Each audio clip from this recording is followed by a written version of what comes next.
Hello, my name is Jordan DeLeon and I'll be reading Chapter 6, The History Fair. Okay.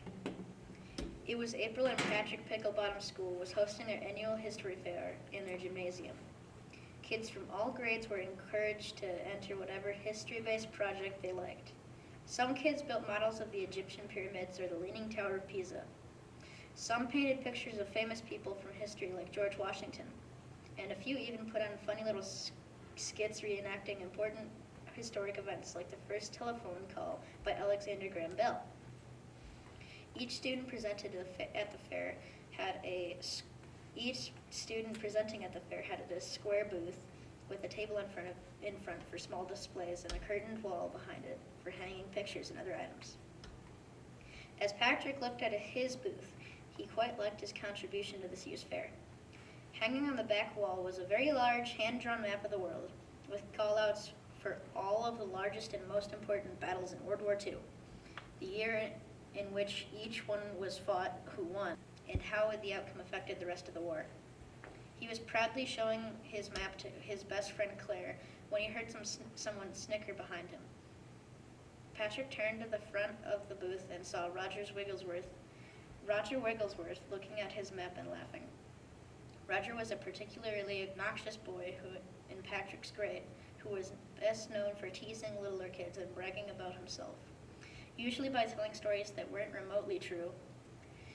"Is that what you did for the history fair?" Roger asked in an insulting tone. "My cat could draw a better map than that." Patrick and Claire looked at each other and rolled their eyes. Patrick was used to Roger and his insults. "Then your cat should enter something," Patrick said dryly. "He sounds very talented." "More talented than you, that's for sure.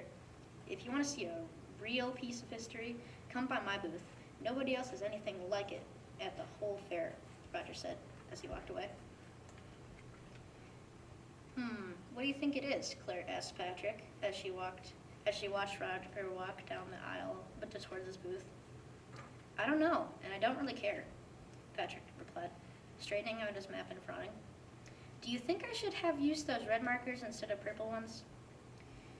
"Sure, purple would be great," Claire said, completely distracted. She was stretching her neck out as far as she could, trying to get a glimpse of what Roger had in his booth. Patrick sighed heavily. "Do you want to go see what's so great about his presentation?" "Well, okay, but only since you really want to." Before Patrick could protest, Claire grabbed his wrist and pulled him briskly down the aisle. On the other side of his history fair, Roger's booth was attracting a lot of attention. A swarm of kids and teachers were all gathered around it, although interestingly, the booth itself was pretty bare. The table in front was covered in a white tablecloth, and 3 glass display cases stood on top of it. The display case on the left featured a bronze medal engraved in it with a tall, winged angel holding a sword and a shield. The medal was attached to a rainbow-colored ribbon and was lying against a square piece of blue velvet. On the far right was a photographer of a soldier sitting in a dirt field, holding a rifle looking off into the distance, and the crumbling wall of an old building behind him.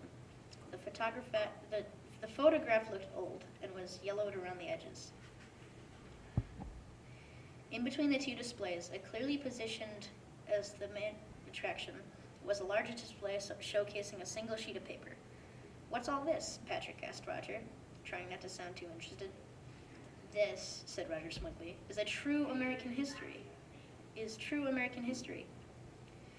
The soldier in the picture is my great-grandfather, Charles Wigglesworth, who fought during World War I. The picture was taken in France. And that," he said, pointing to the case featuring the medal, "is the victory medal he was awarded after the war was over." "And what's with this paper in the middle?" Patrick asked, stepping closer to it.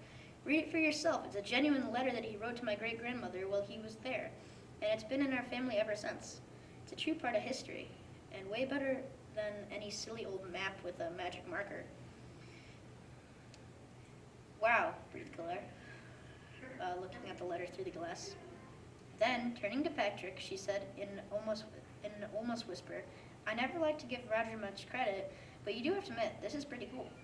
Patrick didn't answer her as he stepped in front of the display case to go get a closer look at the letter.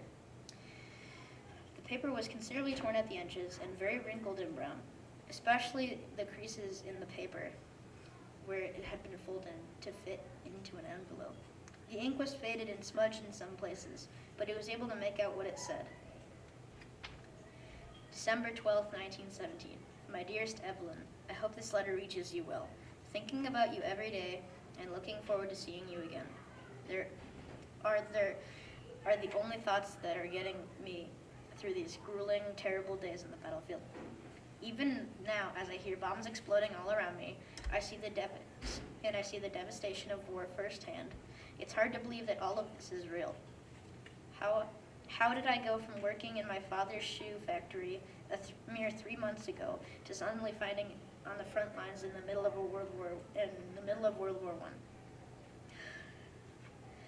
It's impossible to conceive, and yet I am proud to be fighting for my country alongside my new brothers in war. I pray daily that this will be over soon, and I can come back home to you. And I hope beyond hope that when all this is finally over, the world will never have to suffer through another ordeal like this ever again. Yours always, Charles. Claire sniffled, and Patrick looked her in front. Are you crying? He asked. Claire blinked hard and ran the back of her eye over one of her eyes. It's just such a sweet letter. To think of him all the way in Europe fighting a war, all the while wanting to be with his true love back home. It's so romantic. Who knows, maybe one day you'll write a letter like this to me, and our great-grandkids can display it at their very own history fair. Our great-grandkids, wait, what? Patrick looked at Claire, shook his head, and changed the topic back to Roger's display. It's not romantic, it's fake, Patrick said. Then, turning to Roger, he added, I think you have this in the wrong fair. You should present this in a creative writing fair next month, because this letter is pure fiction. How did Patrick know? Hint, no additional research is needed.